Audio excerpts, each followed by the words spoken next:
hoje, a ideia... Eu acho que eu inverti um pouco as coisas, mas eu acho que eu gosto mais desse jeito. Então, geralmente a gente começa lá do pequenininho e vai indo para o grandão. Eu quis mostrar um panorama geral do sistema nervoso, e aí agora sim a gente vai lá para o pequenininho, né, para ver como funciona o neurônio, tá? Então, a gente ainda está falando de controle e integração, de movimentos, de sensações, tá? Como que a gente controla e integra todos os sistemas fisiológicos do nosso corpo. Volto a dizer, se por um lado a gente pode fazer um controle hormonal, que daí tem uma extensão maior, por outro lado a gente pode fazer um controle e uma integração neuronal, né, nervosa, tá? Por meio do sistema nervoso, que daí ela é mais pontual, mas ela é bem mais rápida. Então, agora a gente vai falar um pouco de neurofisiologia, tá? De fisiologia do neurônio. E a gente vai estudar os movimentos dos íons através da membrana plasmática. Lembrando que o neurônio é uma célula comum, como qualquer outra, tem membrana plasmática, tem núcleo, tem complexo de Golgi, tem retículo endoplasmático, tá bom? Além disso, a gente vai falar um pouco sobre a ação dos neurotransmissores, mas agora de um jeito assim ainda mais geralzão. Aí na próxima aula o professor Emílio ele entra e especifica um pouco a ação dos neurotransmissores, já falando da ação de alguns fármacos. Aí eu preciso que vocês lembrem de algumas coisas. Por exemplo, membrana plasmática. Então, a membrana plasmática ela é um envoltório celular, ela é que vai delimitar e vai manter a integridade celular. Ela é uma excelente barreira seletiva, então não é qualquer coisa que pode entrar no meio intracelular, né? Não é assim simples entrar numa célula. E ela é bem pequenininha, tanto que a gente não consegue ver a membrana em microscopia óptica. Quando a gente olha no microscópio óptico e a gente vê aquela delimitação, na verdade a gente está vendo assim até onde o citoplasma vai, mas a gente não consegue ver a membrana. Então, só em microscopia eletrônica que a gente consegue ver membrana plasmática. E aí, lembrando que ela é uma bicamada, então ela tem duas camadas lipídicas, na verdade fosfolipídicas. E a gente tem proteínas embebidas nessa membrana. Aí, a membrana ela tem uma região lipídica, ou seja, é uma região que não é de gordura, não gosta de água, ela é hidrofóbica, tá?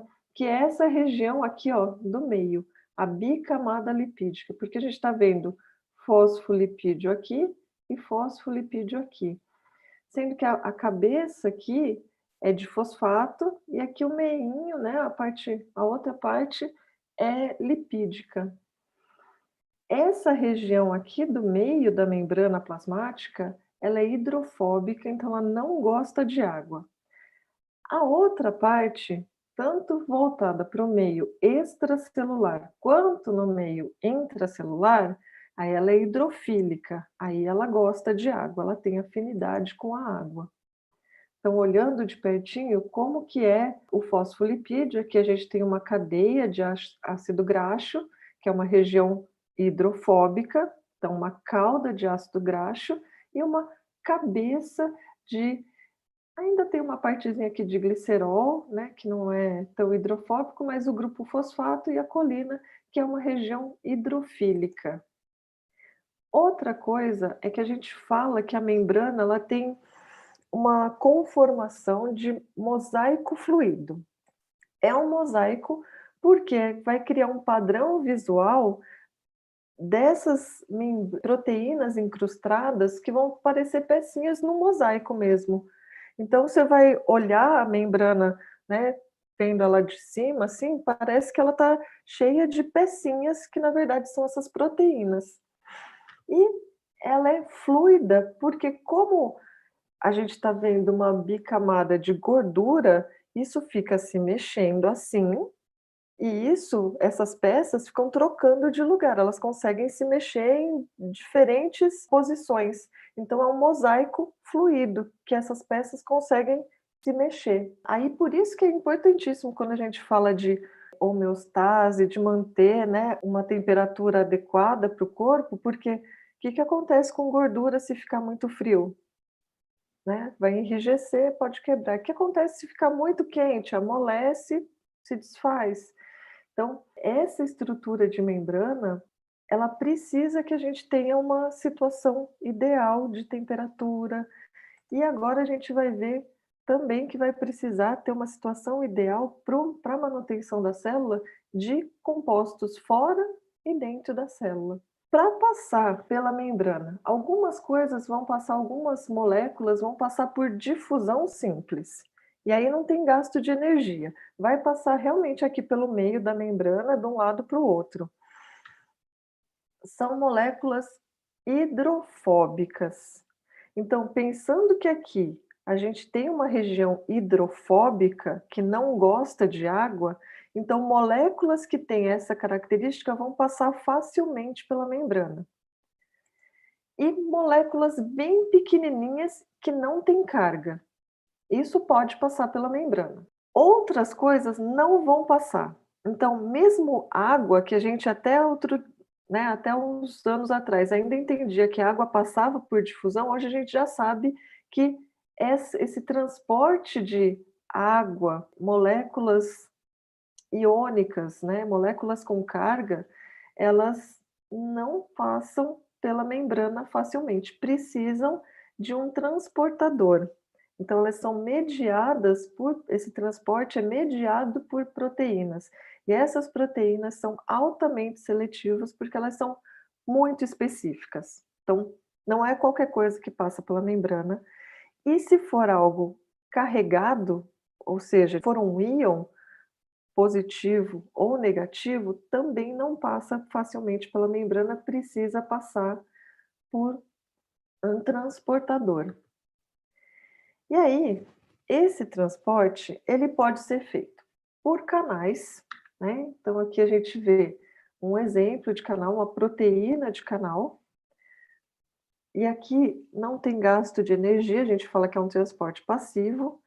Pode ser um transportador do tipo carreador ou carregador, que também é uma proteína, que não gasta energia, ou pode ainda ser uma bomba.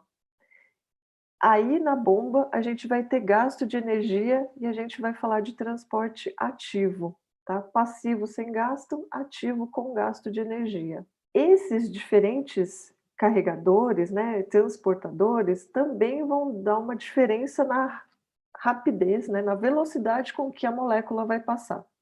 Canal vai passar muito rápido, bomba vai passar bem devagar, e intermediário vai ser um carreador ou carregador sem gasto de energia, tá bom? Por que que isso é importante?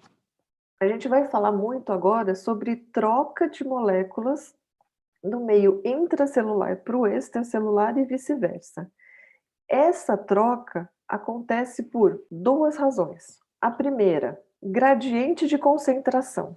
Então, é assim, eu tenho algo muito concentrado num local, é natural que eu queira sair desse local muito concentrado para um local menos concentrado, tá?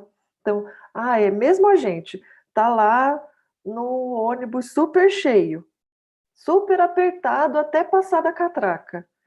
Chega na catraca, o que que você mais quer fazer? É correr para o lado que não tem muita gente, até que alcance um equilíbrio.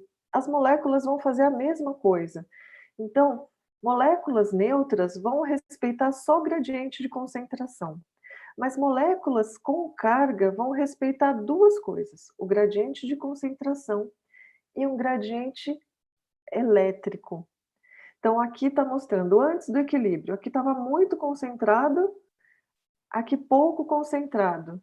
Então, a tendência é que as moléculas saiam daqui e venham para cá, até que isso se equilibre.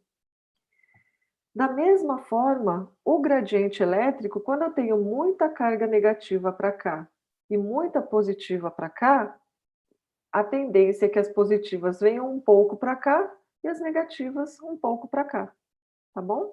Até equilibrar.